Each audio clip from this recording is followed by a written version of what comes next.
நெல்லையில் திறனாய்வு திருவிழா. ஒரே மேடையில் 10 நூல்கள் திறனாய்வு செய்யப்பட்டது. நெல்லை நகரம் லிட்டில் பிளவர் மெட்ரிக் மாடல் பள்ளி கலையரங்கில் கலை பதிப்பகத்தின் சார்பில் திறனாய்வு திருவிழா நடைபெற்றது. தொடக்க நிகழ்விற்கு பள்ளி தாளாளர் ஆண்டோஜோ செல்வகுமார் தலைமை தாங்கினார். பொருணை இலக்கிய வட்ட பரவலர் தளவாய்நாதன் முன்னிலை வகித்தார். கவிஞர் பாப்பாக்குடி இரா செல்வமணி அனைவரையும் வரவேற்று பேசினார். சாகித்ய அகாடமி விருது பெற்ற எழுத்தாளர் வண்ணதாசன் தொடக்க உரையாற்றினார். 10 நூல்கள் எடுத்துக் கொள்ளப்பட்டு தொடர்ந்து 10 அமர்வுகளாக நடத்தப்பட்டு திறனாய்வு நடைபெற்றது.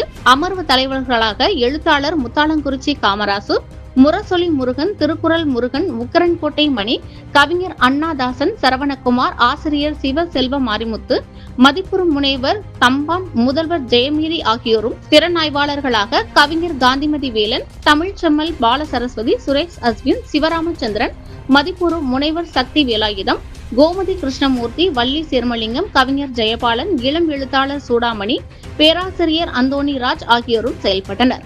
மாலையில் நடைபெற்ற நிறைவு விழாவிற்கு கவிஞர் கோ கணபதி சுப்பிரமணியன் தலைமை தாங்கினார். கவிஞர் புத்தநேரி கோ செல்லப்பா, நாவலர் நசீர், கலைமாமணி சந்திரபுஷ்பம் ஆகியோர் முன்னிலை வகித்தனர்.